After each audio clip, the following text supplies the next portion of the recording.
Magandang umaga po sa ating lahat. Narito ang ating weather update para sa araw ng Huwebes, July 31, 2025.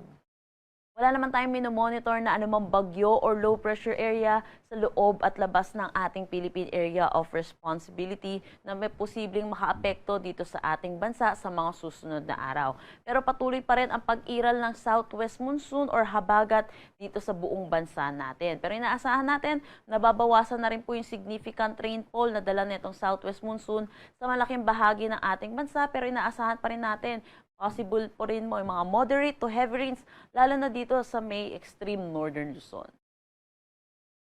Para sa magiging panahon natin ngayong araw, inaasahan natin makakaranas ng paminsan-minsan bugso ng pag-ulan dito sa may Ilocos Norte, Apayao at Cagayan, lalong-lalo na po dito sa may Babuyan Islands. Para naman sa nalalabing bahagi ng Ilocos Region, Cordillera Administrative Region, Cagayan Valley, pati na rin sa buong Central Luzon, makakaranas pa rin naman sila ng makulimlim na panahon na may mataas din na tsansa ng mga pag-ulan, lalo na po sa hapon at sa gabi. Good news naman para sa mga kababayan natin dito sa may Metro Manila, Bicol Region, Calabarzon at Mimaropa, improving weather na po ang ating nararanasan. Kaya asahan din po natin, may tendency rin po na magiging mainit at maalinsangan na po yung ating mga tanghali hanggang hapon na may mataas na tsansa ng mga pag-ulan, lalo na sa hapon at sa gabi. So, iba yung pag-iingat po para sa ating mga kababayan at huwag pong kalimutan ang payong para sa pananggalang po sa init sa umaga at tanghali at mga pag-ulan sa hapon at sa gabi. Agwat ng temperatura for Metro Manila, 24 to 30 degrees Celsius, Lawag, 26 to 29 degrees Celsius. For Tuguegarao, asahan natin na 26 to 31 degrees Celsius, Baguio, 17 to 19 degrees Celsius. For Tagaytay, 24 to 29 degrees Celsius, at Legazpi, 27 to 33 degrees Celsius.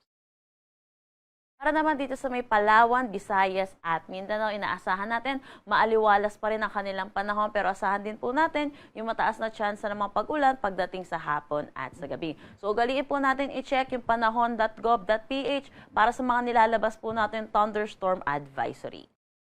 Agwat ng temperatura for Calayan Islands at Puerto Princesa, 24 to 33 degrees Celsius, Iloilo, 26 to 33 degrees Celsius. For Tacloban, asahan natin ng 27 to 35 degrees Celsius.